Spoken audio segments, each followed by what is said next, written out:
Good afternoon, and welcome to the 42nd Color Lab Convention in Springfield, Missouri. Today is March the 30th, if I'm right, and this is the Psychology Behind Accelerated Learning Systems session. I am Betsy Gata, and I will serve as the moderator for this session. Our panelists today are Scott Brown, Lisa Minton, and Sean Brown. Scott is the leader of the pack, shall we say. They hail from Western Pennsylvania. Scott will be doing most of the speaking, but they basically work together in calling and teaching a slightly different style of square dancing.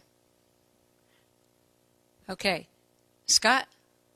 Oh, one other thing before I let him start going. We will have a question and answer period at the end of the session. I'm planning about 2 o'clock to nudge him so that he can stop and you guys can ask questions.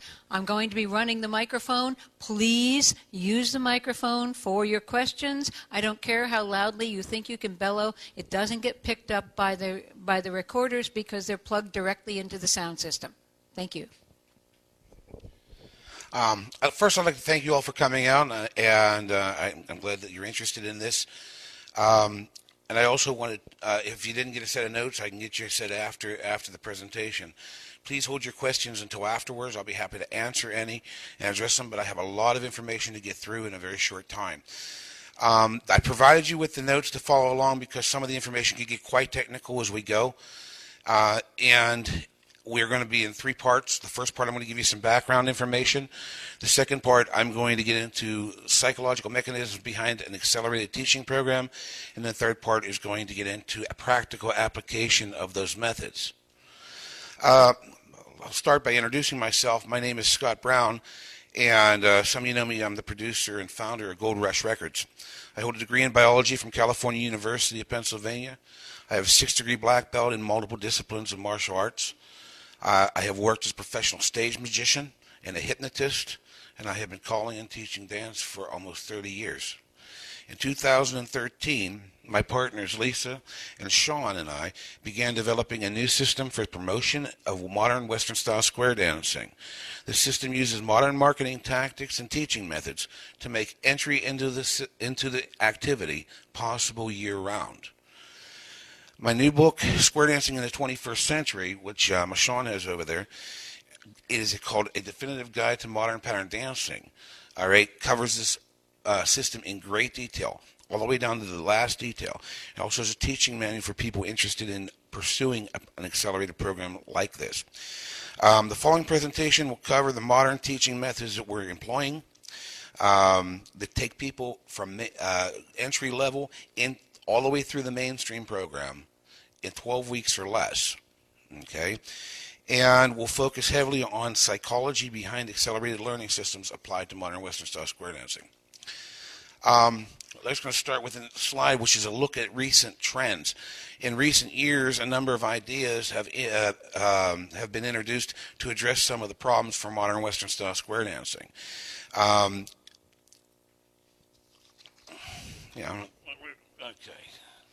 We have a need for a new system. Hold on 1 second here. Somebody's got my... Okay. In recent years, it's been clear that we need a new system for introducing people to our activity if we want to survive. And there's my notes.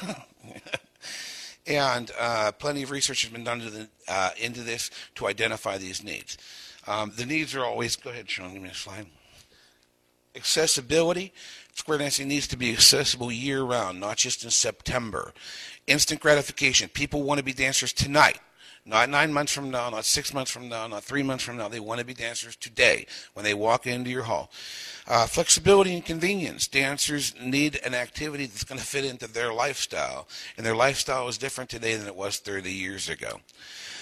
No commitment. Most of you already know dancers are not willing to commit to long-term classes or anything else. Social acceptance. Dancers want to be accepted by their peers. They don't want people to make fun of them or run the other way when they mention that they're a square dancer. Health benefits. Well, obviously people want health benefits in all of their activities these days, and square dancing promotes good mental and physical health. And then quality family time. People want an opportunity to spend time with their families today. And so square dancing also offers them that.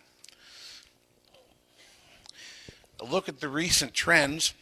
All right, a number of ideas have been introduced in recent years to address some of these problems.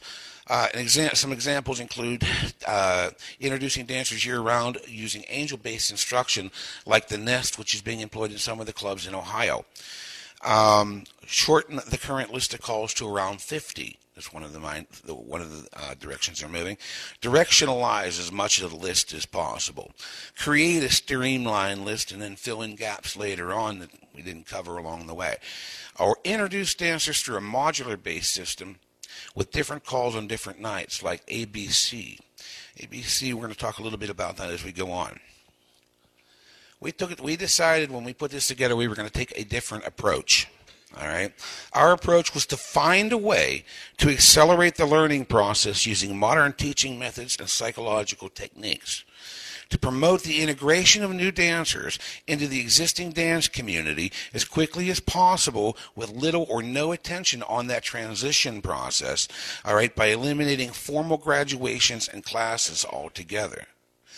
Okay, and the idea was to re-image square dancing, or the traditional program, with an emphasis on modern music and technology.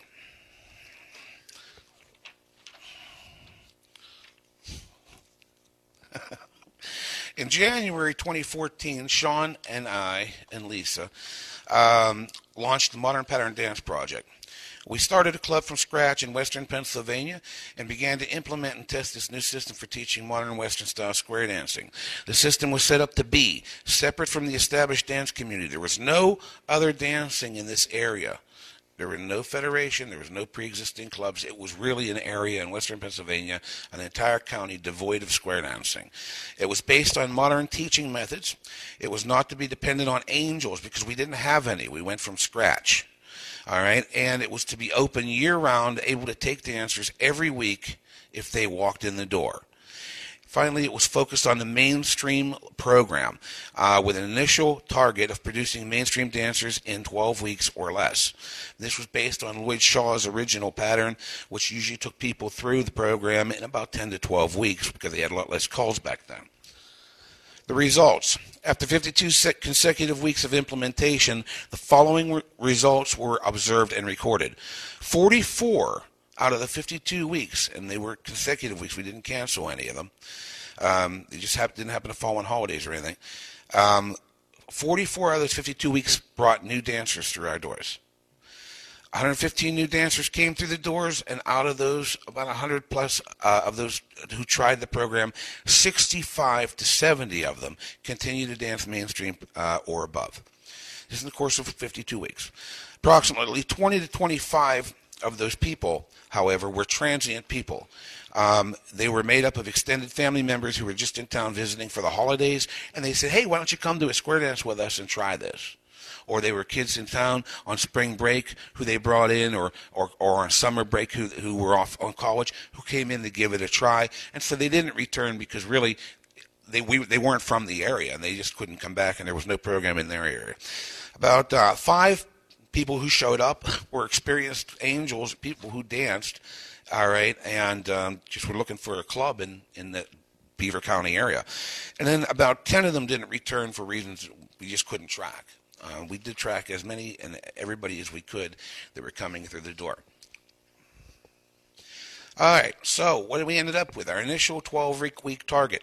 It was repeatedly observed during this time that the new dancers were consistently reaching the mainstream proficiency in 6 to 8 weeks, much earlier than we expected, and becoming strong mainstream dancers by the initial 12-week target. And I could tell you some funny stories about that as they went out to other clubs and couldn't understand why the people at the other clubs were having so much trouble, which is very interesting.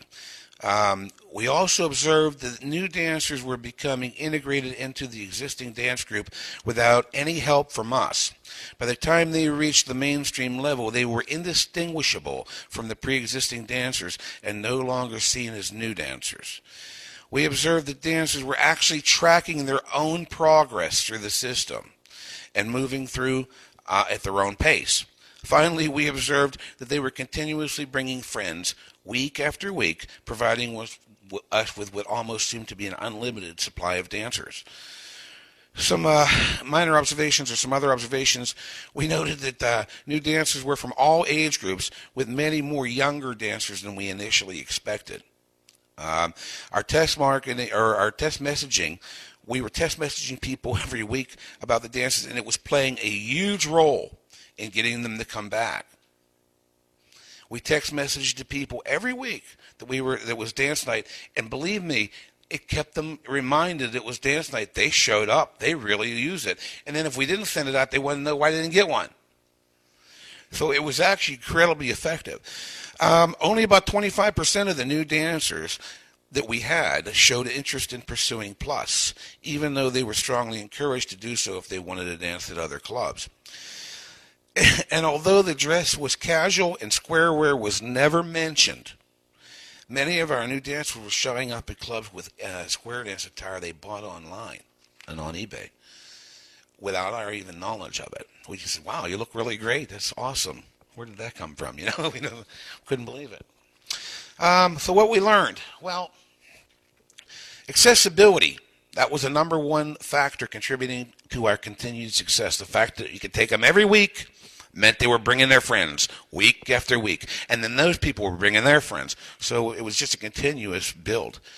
The teaching methods that we were using turned out to be way more effective than we thought they were going to be initially, because they were learning faster than we expected. The use of modern technology was far more important than we initially thought, and new dancers were not afraid to bring their friends or tell them about their experiences. New dancers were building strong social relationships also that were extending beyond the group, something that we didn't expect, but they were actually going out to movies and stuff, and we didn't see that in other clubs, so we thought it was unique. So anyways, how did it work? Well, that's the next thing we're going to look at. And the way we did this was we looked at the program, and unlike traditional programs that were being used, we developed ours from the perspective of the new dancer that was coming in the door rather than the caller or the experienced dancer. The teaching order was designed to follow a progression that was logical to the student rather than the instructor, building on a foundation that was laid in the very first entry-level tip. Okay? The program utilizes powerful psychological techniques that were developed in other fields such as education, neuro-linguistic programming, martial arts, and stage hypnosis to accelerate the learning process, overcome social stereotypes, and to help embed the calls in the student's subconscious.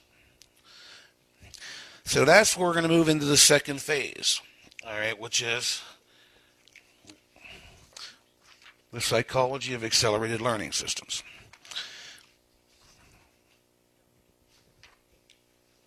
There we go. Okay. Hey, wake up over there. There's a kid.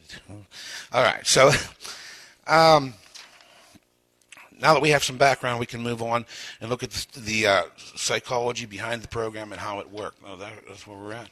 Yeah. I said, okay. All right. So starting with the Color Lab mainstream program. The Color Lab Basic Mainstream program consists of 68 calls, beginning with circle left and ending with recycle. It is arranged in a recommended order that is meant to be taught in no less than 58 hours. Okay? According to Color Lab. The problem is that the suggested teaching order was arranged by callers according to a logical progression that does not necessarily reflect the progression of a new dancer or somebody who's not a dancer. Next slide, Sean. All right. The list that you see on the screen and that's in your handout, all right, is organized from the dancer's perspective. So if you look at it from the dancer's perspective, go ahead, Sean, get me on the next slide. Okay. Square dancing is a language, and as a language, dancers learn the language. As they learn the language, they execute the calls according to their respective definition to accomplish their goal. The current list of calls is therefore viewed by a new dancer the following way. Undefined calls, if they're looking at it, these are calls like that do not provide a dancer with any insight into their definition or action by their name and require a memorized definition or explanation provided by the caller. Do, si, do is an example of an undefined call. Somebody comes in, they don't know what that means. You have to tell them, oh, you're going to pass right shoulders, walk back to back, pass left shoulders, you look at everything done. All right, so that's an undefined call. And they have to remember that definition. Partially defined calls. Well, this was a set of calls that, like bend the line, dive through, pass the ocean, backtrack. These calls actually make reference to either their formation or their action. And that provides something called a psychological trigger, which is going to aid retention down the road. Okay? Then we had what we call dancer-defined calls or self-defined calls. These are calls that provide dancers with direction in English and require little or no effort on the part of the dancer to aid retention. Calls like veer left, girls trade, boys trade. Really, that's directional calling. Okay? Now people say, well, if you call lead right and veer left, why would you do that? If you call lead right and veer left, that would confuse somebody that's never danced before. But if you said, if they're looking at somebody and say veer left, well, the only thing they can think to do is to veer left. All right? So it's a very directionalized program and self-defined call. Finally, the fourth group of calls that we looked at was calls defined by progression. As people progress through the learning process, maybe they learn coupled circulate from a two-phase line, and that's been introduced. Well, then when you say, well, can the boys circulate from here? Well, if they understand couples circulate, then the boys will circulate. We call those calls defined by progression. As they progress through the learning process, certain calls become self-defined along the way. All right, so if dancers had already learned that, then they move on very quickly if they understand how to define the calls for themselves. Go ahead, Sean, next slide. All right, so we had to look at what dancers found important when they were learning to dance. The experience needed to be fun and enjoyable above all things if you want them to come back. And I've seen many callers say, they're not here to have fun, they're here to learn. Okay. The program needs to be structured and consistent to keep their attention and for dancers to find the program credible. Okay? The learning process, if the program's always changing, well, then there's nothing credible about it. The learning process needs to be logical to facilitate comprehension and retention. All right. Learning process needed to be continuous reinforcement early on to aid retention. Earlier, when people learn, they have to dance this stuff repeatedly if they want to get it into their subconscious. And the end product also needs to be practical. If it's not practical, why do it? All right. And we're going to look at some of that in a little bit too. Next slide, Sean. Okay. The next thing we did was we looked at what callers found important when they're teaching square dancing. First thing is enthusiasm. Well, if dancers aren't having fun, they're not going to be enthusiastic, and they're just not going to have a good time, and you're not going to find them having fun. So, attendance. Well, dancers are more likely to attend if they're having a good time, and they're also more likely to attend if they think there's something they might miss. If they think they can make it up next week, well, what's the point? I can make it up next week. You know, a little bit less likely to attend. Listening skills. Dancers will listen better when callers establish credibility through consistency. Comprehension. Dancers will comprehend and retain material better if the learning process is logical and makes sense to them. And handholds. A lot of callers say handholds are really important. How do you get them to hold hands? Well, handholds are easy to accomplish, all right, if you introduce certain calls, and we're going to talk about that. It's called the psychological force. Okay, reinforcement handholds can be easily accomplished by introducing calls that make them hold hands, even if they don't want to. They don't have a choice. So we're going, and that's how we're going. That's how we do it. We're going to talk about that. So the next thing we had to look at was calling style. There are 5 important factors that we have identified as essential for callers who plan to teach an accelerated program. These factors are consistency, balance, efficiency, credibility, and confidence. Consistency is the ability of the caller to stay within the framework of the current program or instruction block, all right, that they're teaching. It is also the ability to repeatedly pick up where they left off when moving to the next phase or instruction block. All right, if you lose track of where you're at, well, then it takes time to fix all that. Balance. Balance is a caller's ability to work the new calls evenly from both sides of the square during the teach. This is extremely important so that all dancers get a complete understanding of the calls. self-defined or dancer wait a minute here. Efficiency, there we go. Efficiency is the ability of the caller to direct the focus of the teach to a specific set of calls. That means that if the caller only has to call 3 calls to reset the formation for a second walkthrough, and instead calls 8 or 10 calls because he can't get them there, all right, then by the time you get them back, they're already drifting away and they're losing focus on that call that you're trying to teach. So efficiency is very important. Credibility, well, credibility can be expressed as a level of confidence that your dancers have in you. Okay? If your credibility suffers, then they lose confidence in you as a teacher. If they lose confidence in you as a teacher, they lose confidence in themselves as dancers. And that slows the process, because the more confident they are, the faster they'll learn. And confidence. Confidence is what you have in yourself, the confidence you have in yourself, your own ability to teach. And if you're not confident in yourself, dancers aren't going to be confident in you either. So again, and of course, being confident, it goes back to is directly related to preparation. So the more prepared you are when you're teaching a class, the more confident you're going to be in what you're doing.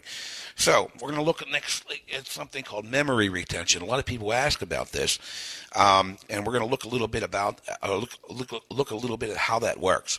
A person's ability to retain information is another important factor when it comes to introducing new material in the learning process. To gain a better understanding of how people retain information, we're going to look at a couple examples. First of all, if I were to ask somebody what number came after 6, most people would say 7. If I said 5 came after 6, then you would think we were going backwards. Right? Yeah. All right. What if I said 2 came after 6?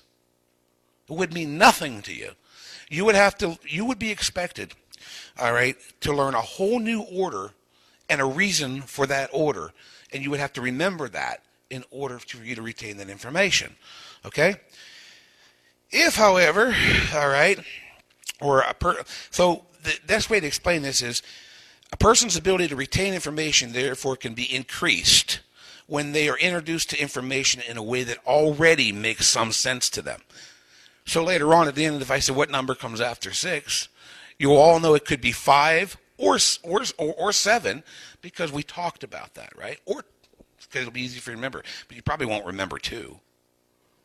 So, all right. So the next thing we look at is why we forget. Well, we should try to understand why people forget things, and on the subconscious level, choosing to remember something or not remember it could kind of be viewed as keeping secrets from ourselves. You see this all the time in traumatic events in people's lives, cause them to black out or forget something. Okay? Now, we do this subconsciously all the time. We choose not to remember something. And why do we do that? Because to do so will just complicate the matter, all right, or confuse something that we view as more important. So we block that out of our mind and focus on what we feel is more important. That's why we forget things. So now what we're going to do is we're going to look at the way the dancers develop in the teaching order, a new teaching order. If you look up here, all right, this is pretty much the way most callers would run their opening tip, okay? This is what dancers experience in just about any entry-level tip. First call, they learn is circle left and circle right, usually followed by do-si-do with the partner, then do-si-do with the corner. Once the corner location is identified, element left is usually introduced. Now the positions of the corner and partner have been established. Caller can generally go on to introduce right and left grand or the number and name the couples. At this point, the dancers are introduced to the concept of working with opposite pairs using calls like up to the middle and back, do-si-do, or possibly pass through and do a U-turn back. All this sounds familiar because we all do it, right? All right. At this early stage, however, a logical process begins to embed itself in the subconscious of the dancer. By recognizing the logic of that process, we can use it to our advantage when it comes to teaching the other entry-level calls. So an example of using dancer logic is if the caller has taught California Twirl, when the call Star Through is introduced, it will usually be viewed by a new dancer as a California Twirl with the opposite lady. Whether you see it that way or not, it doesn't matter. because they see it that way. So your view, and when we tell them it's not that way, and we insist that it's not, we're forcing them to remember it in a way that's not natural to them. You're going to make an arch. Boy's right-handed, the girl's left-handed. The girl's going to go into the arch. The boy's going to go over. You're both going to quarter in. They do not know what that means on the first step, and they're not going to know. All right? That's not their way of remembering it. That's the way we force them to remember it. But if they already know California twirl, and you say, okay, do a California twirl with the opposite, make an arch with the opposite lady. Now do a California twirl, you'll be looking at your partner. They will do that. We call that star through. They will understand that. All right? Another example would be right and left grand. Once right and left grand has been introduced, which I introduced very early on, then when square through 4 is introduced, dancers a lot of times will view that as a right and left grand with the opposite couple. It's 4 hands. You say, it's a wrong way grand. It's not really a right and left grand. They don't know what a wrong way grand is. If you ask them to explain it, define it, what do they see? They see a right and left grand with the opposite couple. These are just examples of that work on the conscious level of what new people see when they come into our activity. Whether we see them that way isn't what we're looking at here. We're looking at what they see. So now we're going to look at some things that happen on the subconscious level. I'm going to try to explain this as I go. All right. Anchors and triggers. During the decision-making process, anchoring occurs when an individual uses an initial piece of information to make a subsequent judgment. Once an anchor is set, other judgments are made by adjusting away from that anchor, resulting in a bias toward interpreting other information around the anchor. The result of this is the development of what is known as an individual's critical factor. Now we're going to look at critical factor. That is the conscious decision of an individual to perform or not perform an action depending on his or her current circumstances. An example is, of an anchor is dancers facing out. When dancers are left facing out of a square, it makes them very uncomfortable, and as time goes on, they're going to want to do a California twirl or a partner trade or something to face back into the square. That's a psychological anchor. They know that it feels wrong. Even though they're not wrong, they think they're wrong because they've been anchored to be looking into the square. All right, so critical factor. Well, hypnosis is a tool that we use to bypass critical factor. That's when you see a hypnotist give somebody a post-hypnotic suggestion, said, oh, you're going to bark like a dog when I say the number 4. And then they bark like a dog. And they do that without fear of embarrassment because their critical factor has temporarily been bypassed. That's how that works. Okay? Now, understanding the psychology or psychological anchoring process and the development of that critical factor is instrumental when you're developing a more efficient teaching process. An example of this can be viewed right in the pace of the program. Okay? Calls that are taught the first night are going to set the standard and the pace for the rest of the learning process. If the caller sets a slow pace on the first night by sticking to basic formations and limited calls, dancers will actually have a subconscious bias against learning more than a small number of calls during future sessions or being introduced to multiple formations in one night. Once an anchor is formed, it's powerful and it's difficult to overcome. It is therefore essential when introducing new people into the activity that the proper anchors are formed early on to assist rather than deter the learning process. Now we're going to look at the triggers. A psychological trigger is something that sets off a memory flashback. All square dance calls are triggers. Triggers also aid or hinder the learning process and must be considered when teaching an accelerated program. There are many triggers associated with square dancing that can aid retention and accelerate the learning process. Some positive triggers would be mnemonic triggers or helper words. And we're going to look at that on the next slide, but I'm not ready for that yet. Sound effects. Why do they wee on Ferris wheel or whoop on flutter wheel? You know, these are sound effects. You see it all the time. All right. Or visual association. If we associate something visually, that helps aid our retention. It becomes a trigger. Music. Music can be a very powerful trigger, positive trigger. They hear a song that they learned, that they heard, when they were dating somebody in high school. And that makes them want to dance, because it's a trigger. Gender role reinforcement. Gender role reinforcement, we'll talk a little bit more about that in a little bit, but that can be another trigger. And singing calls. Singing calls are also part of those positive triggers. Now, we'll look at these mnemonic helper words, I call them. Have you ever seen any caller say do, side, do, right shoulder, back to back, or Alaman left with your left hand, right to the partner, right, left grand, every other girl, every other hand, right? We've seen them do that over there. There's a reason they do it. It starts back in hoedown, because people, when they danced hoedown, they didn't take 9 months of lessons. They came in and danced that night, right? So they had all these mnemonic helper words that went along with the pattern, the chant, so that they could help these people trigger these calls. And they might have danced in 6 months. They might come in once and not come back for 2 years and come to a hoedown and still be able to do it because of those triggers that they're using in their pattern. All right, so that's a look at those mnemonic triggers. All right, now that brings us to the next phase. This is really something that we had to take a close look at. We call them class killer calls. These are calls whose definition go beyond the scope of the dancer's understanding at the time that they are introduced. Now here's a list of those calls up on the screen. Okay, when a call is introduced that goes beyond the new dancer's current scope of understanding, we must stop and broaden their understanding before we can expect them to grasp the concept. This takes time that you don't have when you're teaching an accelerated program. So it's therefore necessary to identify the calls and position them at points in the program where they no longer impede the learning process. So if you're looking up there, okay, you see that list of class killer calls, and a lot of people, when they see right and left through, which is the first one on that list, they say, well, that's not hard. Try dancing it in mirror image sometime. There's a lot of processes. We'll look at that shortly. All right, so what makes a class killer call?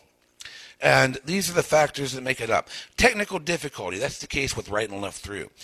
Concept, quarter turn concept, okay, like star through, is what makes star through hard. New people just don't understand spatial relationships within the square that facilitate a quarter turn concept when they're introduced to square dancing, okay? Symmetry. Ooh, this makes square through or swing through a nightmare. People hate calls. They hate people. Human nature hates a vacuum. It hates something that views as incomplete. Okay, and swing through, all right, is half by the right and the center is half by the left. All right. Well, that's not complete in the mind of a new person because that's the first non-symmetrical call they're going to learn. All right, and they're going to want to swing twice. Okay, because they're going to want to fix it. Kinesiology. Most of you should know what that is. Most callers know what that is. That is the physical attributes of that call that tend to either pull somebody in the wrong direction a lot of times. An example is with square through. In square through, you have multiple problems. You have kinesiology, concept, which is the quarter turn concept, and then an improper anchoring problem, which results from right and left through being taught first. We'll talk about that. And then abstract definition. An example of abstract definition is something like wheel and deal. If you went to somebody who's never square danced before and said, okay, the couple on the right's going to wheel in first, and the couple on the left's going to wheel in behind them, they wouldn't know what you're talking about. That's an abstract concept. All right, so that's one of the things that make a class. Those are the 5 things that make a class killer call. So that brings us to the next level, class killer advantage, we call it. In like manner, if a class killer call can be introduced early in a way that does fit into the dancer's current scope of understanding, it can greatly accelerate the learning process. Now, so the next slide, Sean hit it, is star through. We're going to look at star through for a second. An example of this can be seen with the call star through. The definition of star through is far too complex for most callers to ever consider teaching it during their first introductory tip. Okay? A person who's never danced before will have a difficult time grasping the quarter turn concepts that make up the call's definition. Go ahead, Sean.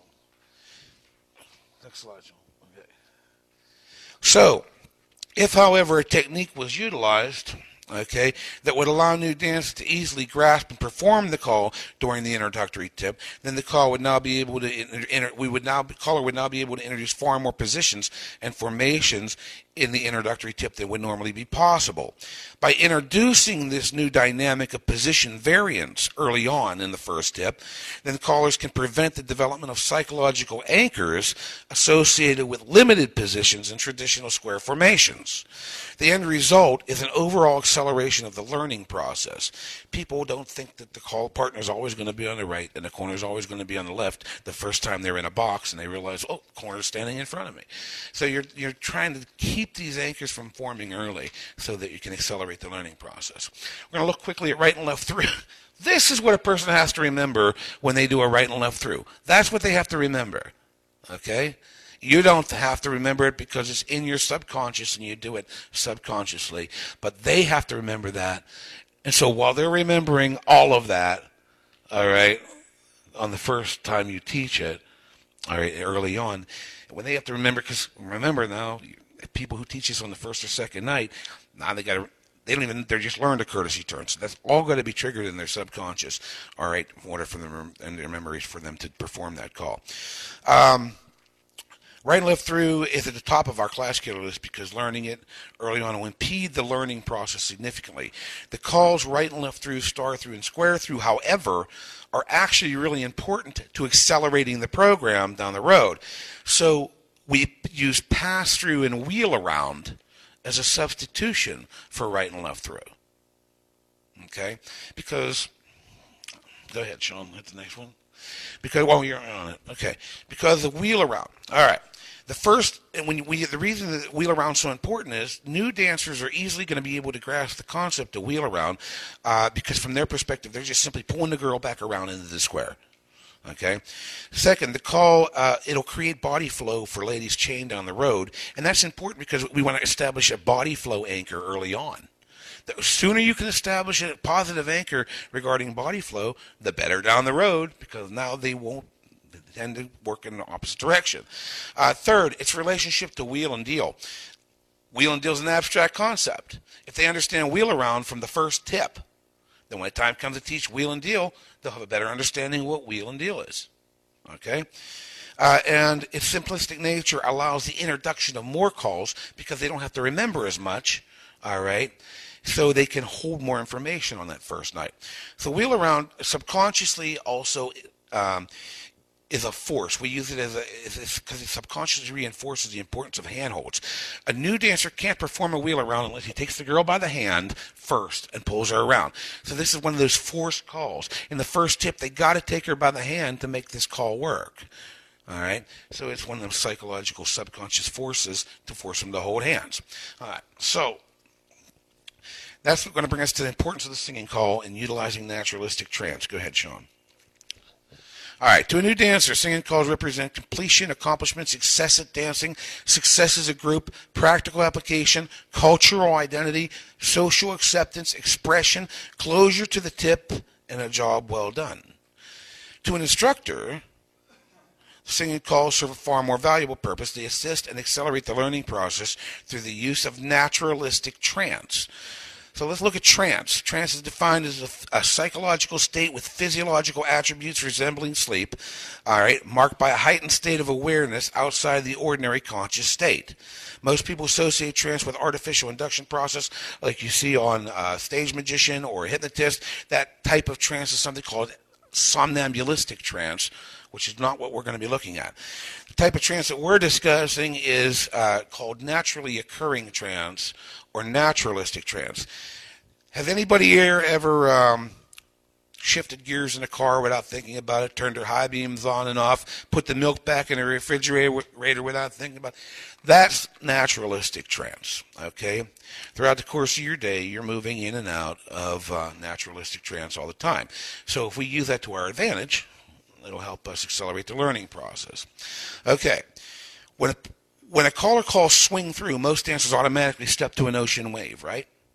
Okay. If the caller calls dive through or ping pong circulate, the outside's automatically California twirl. Most of the time, those people are in a trance state when they do that. Okay, that's why they do it automatically, even if you don't want them to. Have you ever noticed, right? So that's why they do that, because they're in that state of trance. So many calls performed during the dance are performed in a state of trance or naturalistic trance. During the patter, the trance state is minimized because of the dancer's need to perform random calls at the direction of the caller with limited anticipation.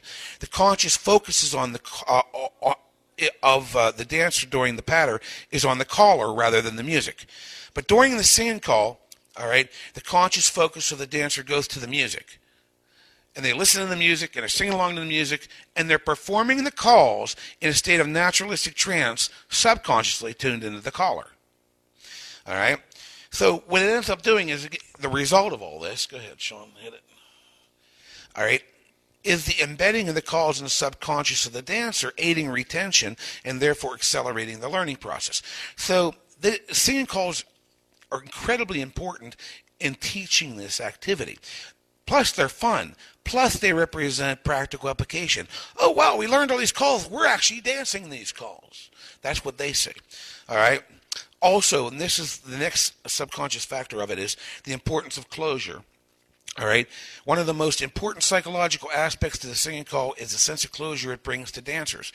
The positive psychological anchoring effects created by the singing call are so powerful that the choice of the caller not to do one can often leave dancers frustrated or disappointed. New dancers, above all, need a sense of closure. The singing call provides this closure, allowing new dancers to focus their efforts toward the next phase of instruction.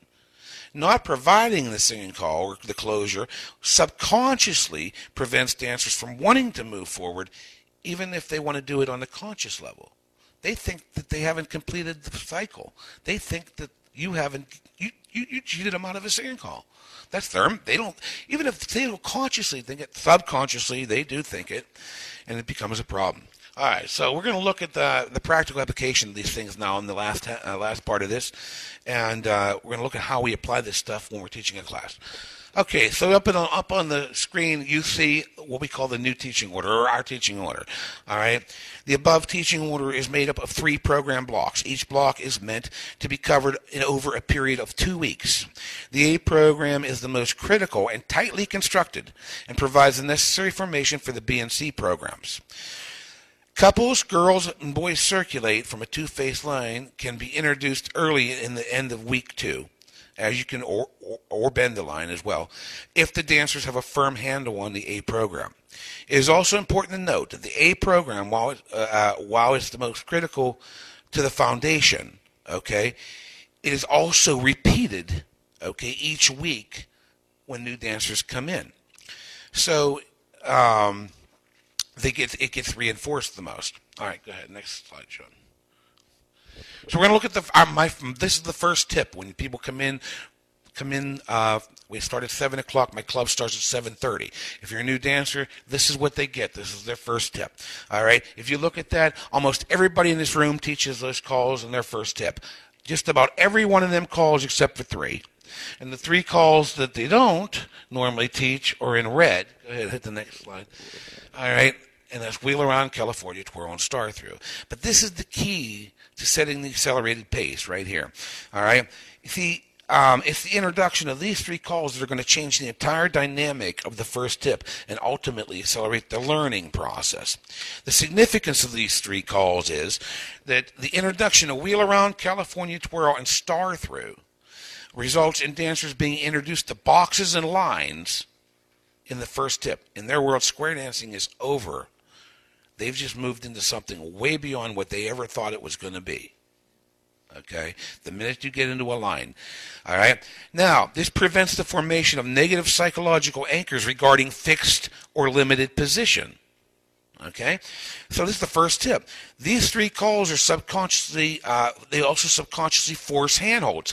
If you can't perform any one of those 3 calls, Star Through, California Twirl, or Wheel Around, without holding hands. So they have to hold hands to do that. All right? And then finally, corner progression during the singing call reinforces social importance of dancing, and it also reinforces traditional gender roles associated with that. I don't have time to get into the details of that aspect of it. It's in my book.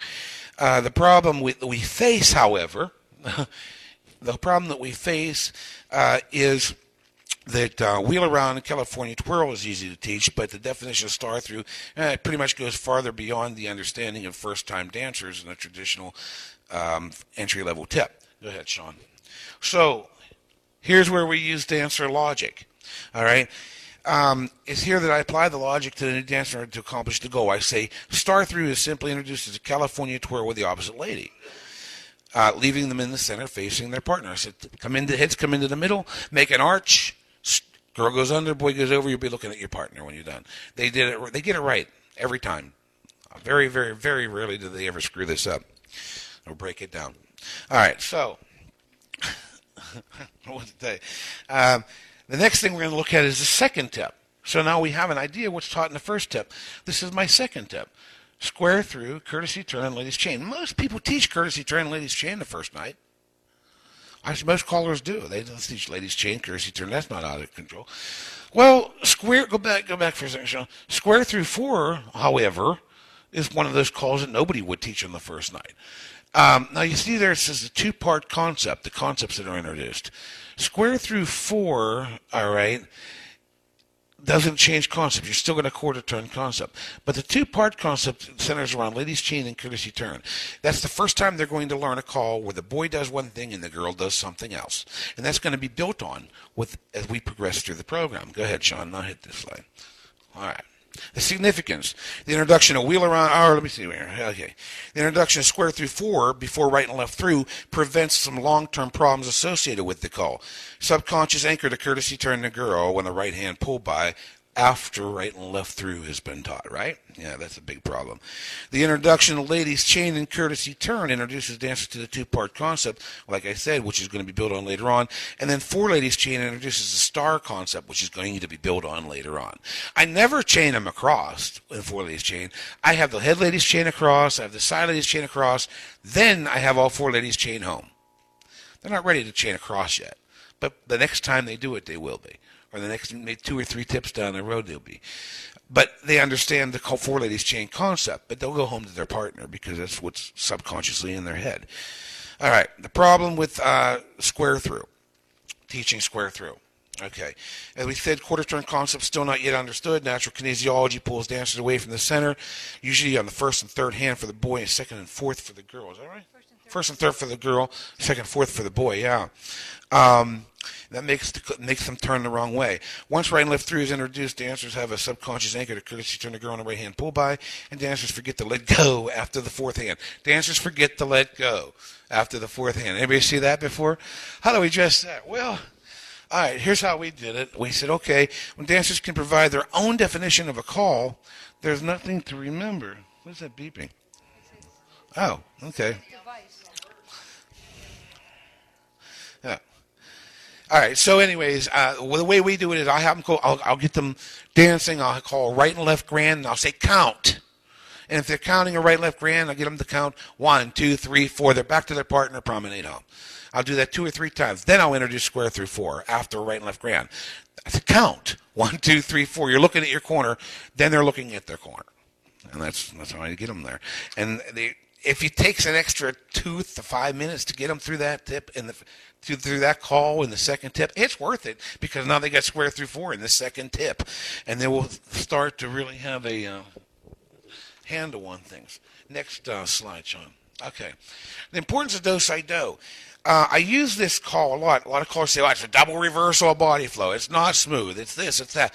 Look, for new dancers.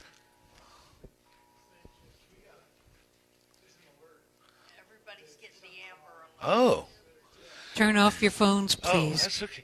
Oh, that's okay. Do-si-do serves as a placekeeper. New people need a spatial relationship within the square. So when they're learning square through 4, they need to know that they're done. They need to know that they've reached their goal. So how do we do that? I give them do-si-do with the corner. What that does is it stops the body flow. It gives them a chance to recover so that when I call something coming up, all right, they're ready for it. Okay, they have an idea where they're supposed to be. All right, go ahead, Sean. All right. The body flow anchor. Once I introduce right and left or pass through wheel around, and of course in the second tip, ladies chain courtesy turn. Now they have square through. I'll say head square through 4, star through with the corner, pass through, wheel around, ladies chain, chain them back. You're establishing a body flow anchor early on. This is going to help accelerate the learning process. Okay. Finally, go ahead, Sean, hit the third tip. This is where you apply a different kind of logic. We call it dancer-defined logic. Okay? Third tip. Veer left, girls trade, boys trade. I'll say head square through 4. Do a do, side do. Now veer left. You think they can do that?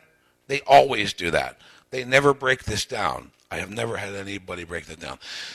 Then I say, okay, girls take hands. Now, can the girls trade from here? They think about it for a second, and they do it. Then I say, well, can the boys trade? They don't like to be outdone. So then the boys, oh, yeah, end to end. They'll go. So now I said, can the couples trade? Well, yeah, the couples can trade. Now, you just create a foundation, believe it or not, for couples circulate down the road. Okay, but we haven't gotten there. But, okay, so then you have chain down the line. Well, they've learned ladies chain in the second tip. What is chain down the line? It's an extension of ladies chain from a two-phase line. See, if these girls chain from here, they can just trade, and the boy courtesy turns them. Well, that makes sense to a dancer.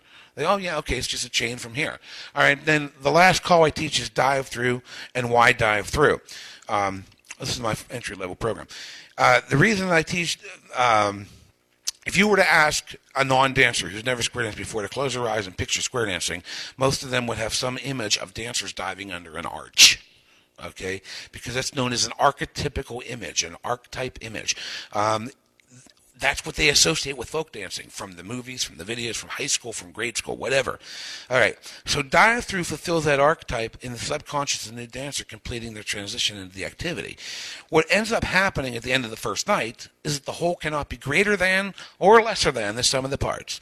When you take all of these concepts in their respective parts and you bring them together to form a big picture, that picture becomes one of a new dancer, not a student.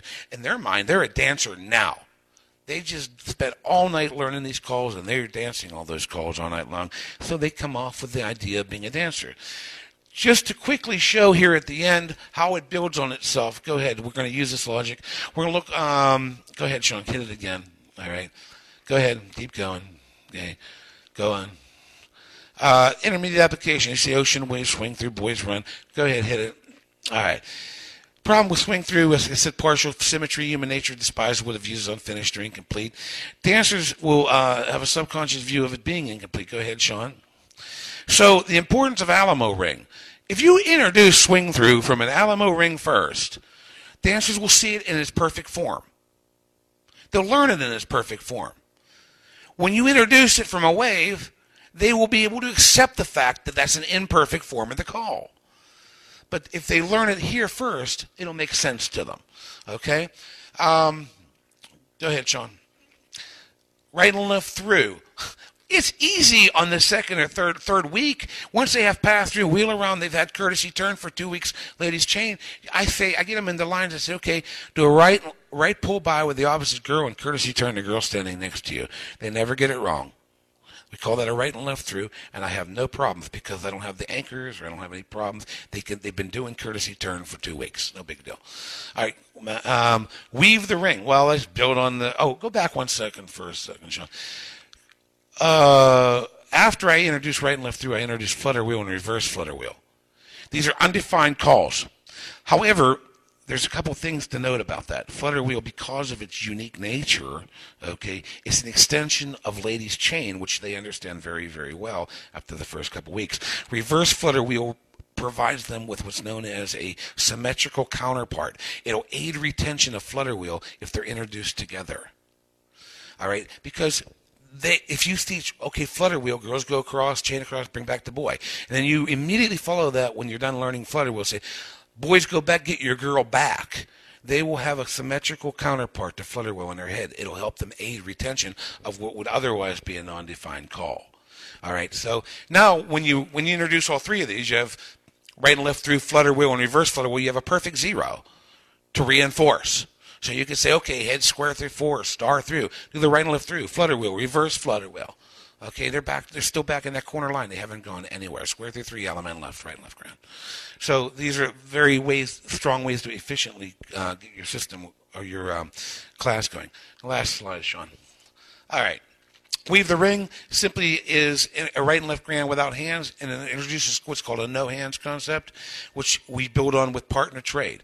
Boys run and ladies center men's sachet builds on the two-part concept that was introduced with ladies chain and courtesy turn. Go ahead, Sean. Circulates and wheel and deal. Circulates are built on the ladies trade or the couples trade, believe it or not. And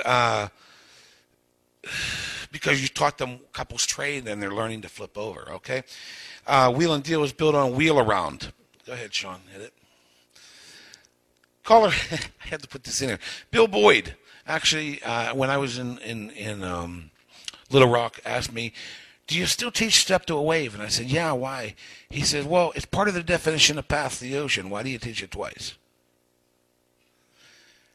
That was a really good point. I had to say that was a really good point. I never thought of it that way.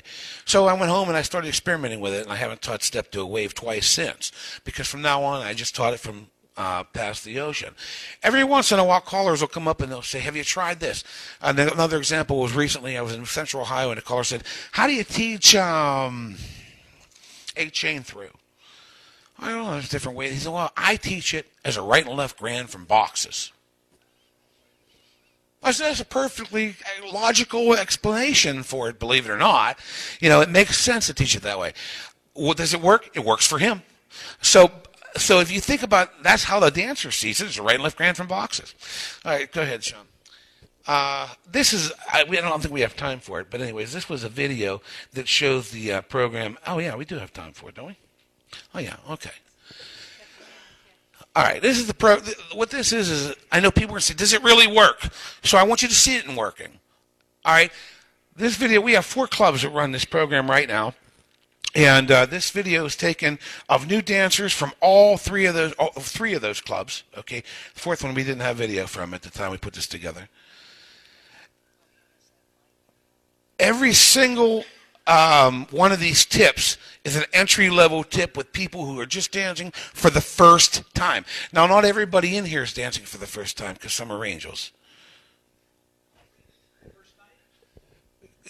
First night, yeah. First night. Oh, turn it on. Just turn it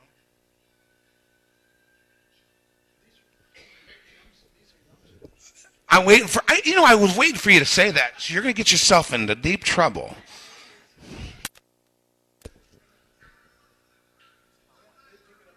I'm going to talk about that too. I know they pick it up fast. You're going to get it. I'm waiting.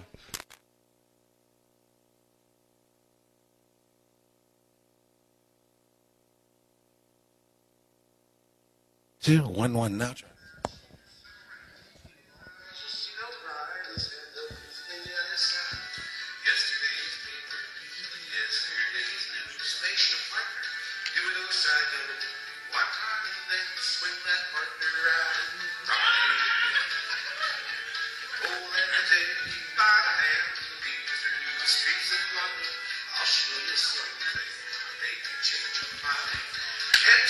Square through 4 hands around now.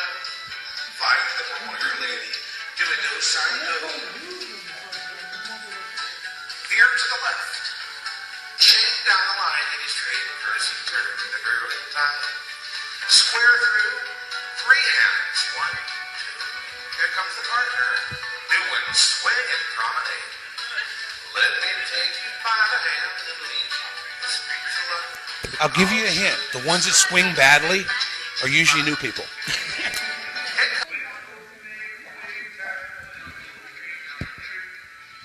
For those of you who are non-believers who think that only young people can learn to square dance like this, these are not young people.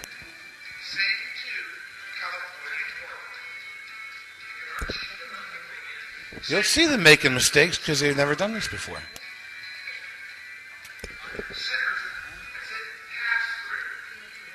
Yeah, she'll get it right.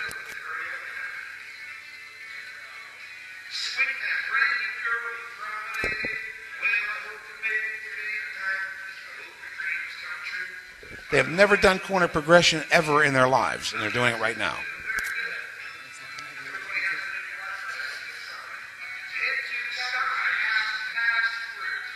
This is like the second or third tip of that night.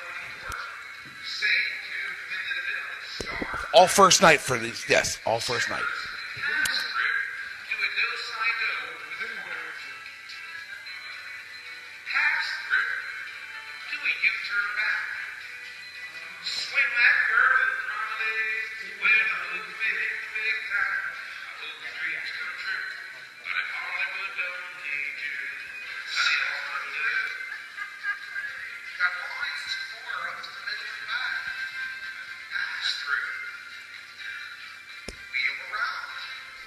See them doing the wheel around? Ladies chain.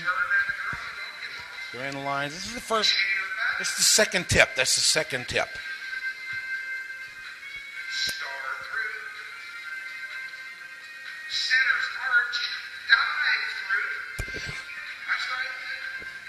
I think about a third tip. I'm sorry, third tip of the night.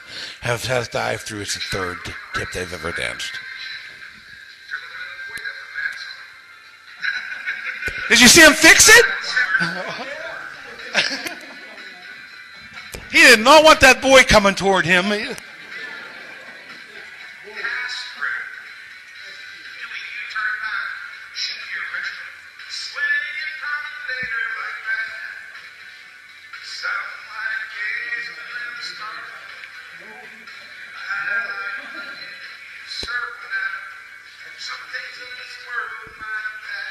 This is Sing Call, and this is the same group. I mean, I shot this group with 3 different tips to show them progress.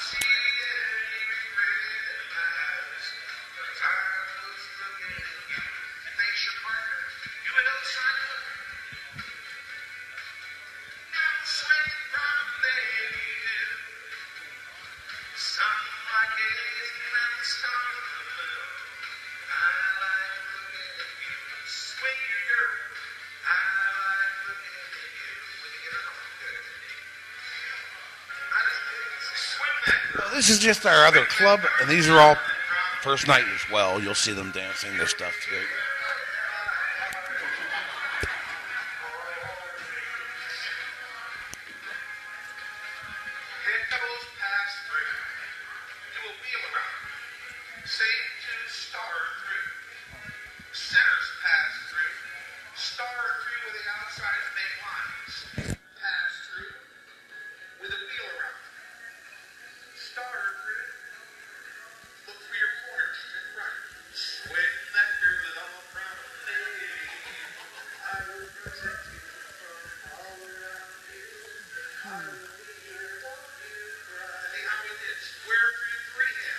Same group, same night.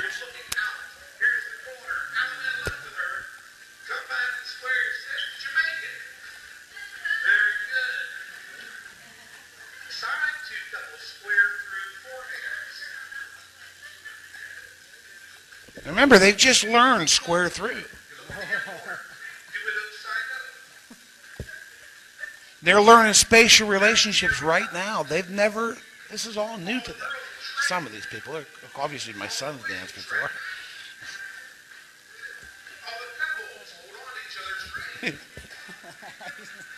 See them doing the couples tray. It all makes sense to them. Chain down the line. Side 2 couples, square through 4. This is a singer. Same as last segment. Now to your left. Chain down the line in the straight courtesy turn. Square through 3 hands. Swing this corner and promenade through. You're gonna miss me when I'm gone. With a beat for your looking at. Star through. Lines up to the middle of the back. Pass through. Then to the right. Forward, send it back up. Star through the first you're looking at. Good. All right. Centers make an arch. We call this dive free. You see us do it? Outside dive in. Now centers going to step forward, over them, and into a California curve. Well, that's the actual teach. I I mean, that's the actual teaching in the call. Centers square through three hands.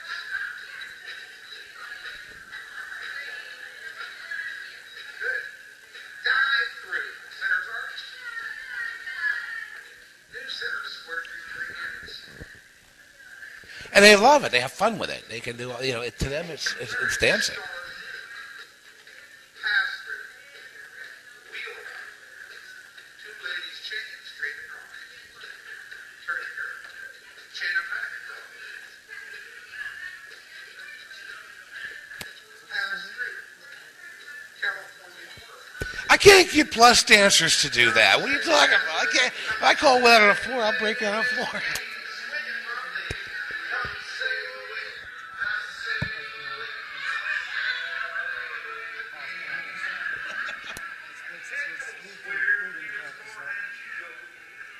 away. My question to you is, are they having fun?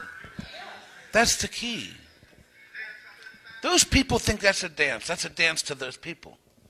And it needs to be that way for all of your lessons nights. Okay, no, he's passing that one. Okay, ready for questions? It is on. All right, we are ready for questions. I'm going to take advantage of being the moderator. Oh, yes, give them a round of applause. They all work together. Sean Brown over there, Lisa Minton, Scott Brown, they all work together. And they've come up with this idea, and they're putting it into play. I want to make a point, since I have the advantage of running the microphone, that a while ago, I figured out how to teach star through, so I think it sets an anchor, and I never thought about it. And that is, if you are in a circle, and you circle left, and you face your corner, point towards the center of the square, touch palms, make an arch, and then face the center of the square, it eliminates the term quarter turn in the definition, and it seems to give them physical memory to get an easier application of star through. So that was one of the things I figured out before I ever met these guys. Now I know why. Do we have questions, comments? State your name and where you're from and ask your question, please. Tom Crisp, Tucson. You were talking about the ABC. Can you explain how you do that and get new dancers in every single week? Okay, when we looked at the programs, and examined everything that was being taught out there today, the most viable program that we felt would meet the needs of today's dancer was the ABC program at the time. The problem with the ABC program was that although the ABC program was modular based and allowed people introduction to different calls on different nights, it only took them up to around between 20 and 25 calls, so it left them in an area that was unreinforceable. In other words, we got people in Netherworld that can't go to a club. All right, and that was the problem with ABC. So what Sean said, this is my son's idea, by the way, when he was working on his senior project. He said, Dad, can't we just expand the ABC program to cover the mainstream list? So it was a brilliant idea. I said, maybe we could. So we said, let's look at a way to take the ABC program and expand it to cover the mainstream program. And using some of these techniques, we were able to do that. All right, so basically what we did was we used the ABC program, and I credited Jerry and told him about that. We used it as a framework, a modular framework for our own program. And so, yes, we believe in the principles behind ABC. We just felt it didn't have enough calls behind it.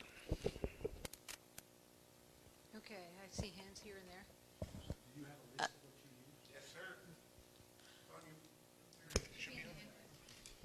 I'm Risha Schlitter from North Carolina, and my question is similar.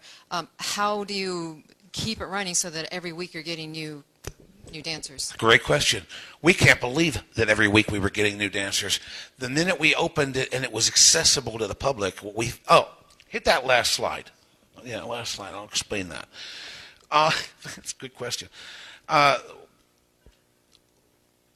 was how we kept it. We didn't realize that was coming. What ended up happening was we originally marketed to everybody, but we had a target demographic of people between the ages of 30 and 50. That's what we thought was the best age group to go after. We were wrong. And we really were. The reason we were wrong was we marketed to everybody. We found, all right, was the best source for providing new dancers, all right, came from the 14 to 29-year-olds who had a heck of a lot more friends, all right, than the rest of us do.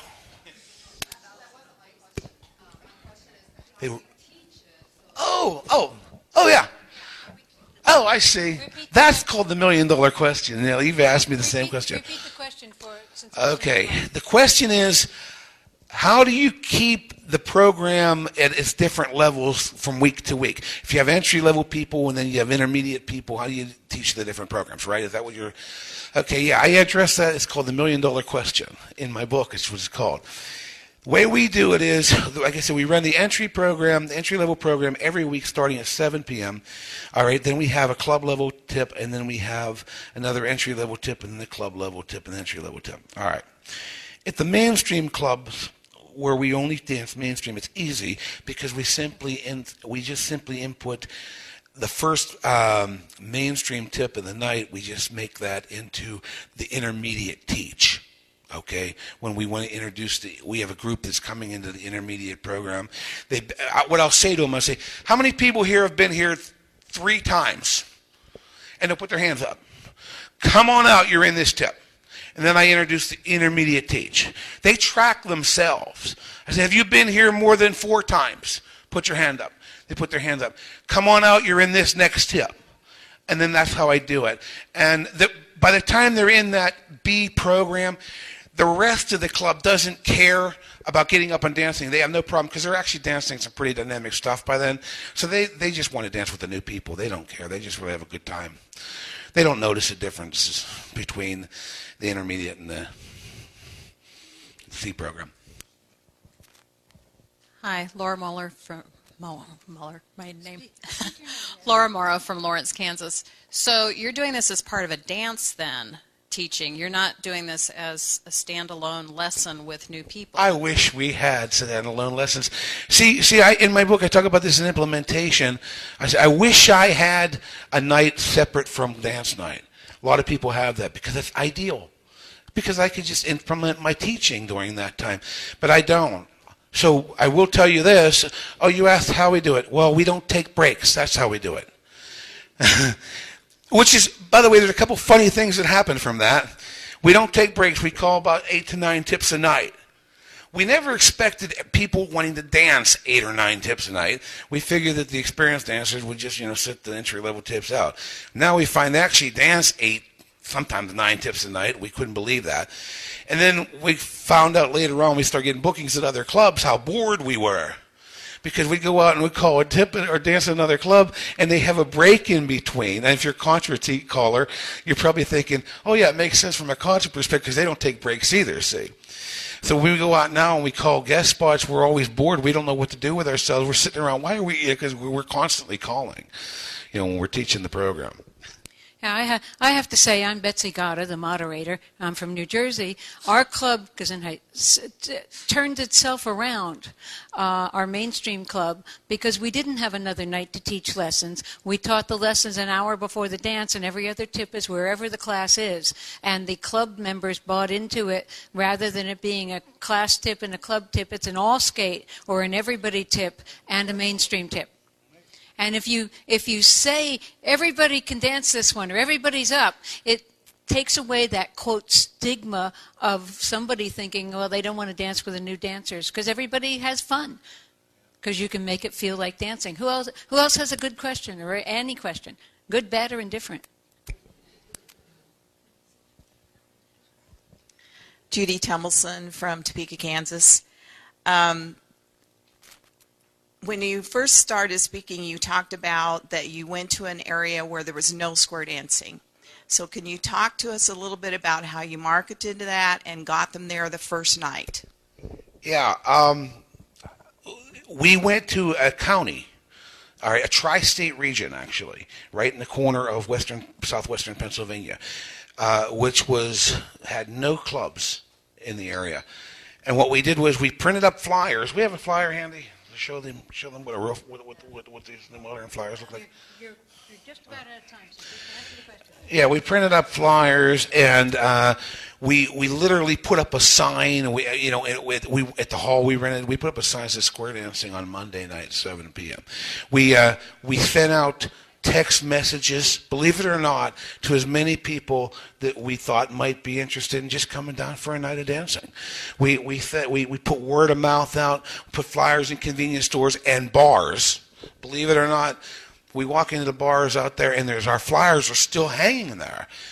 And it's funny because she says, this is where people go. And strangely enough, it worked. People started showing up.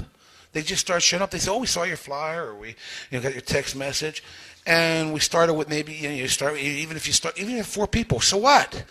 Teach them, call to them all night, give them a dance, because next week you'll have 8 people or 6 people or 12 people. So dance them, because once they're in that habit, they'll come back week after week after week. I want to thank Scott and Sean and Lisa for all of their work in putting this together and for presenting a great panel. Thank you, folks. And thank you all for being here. It's break time.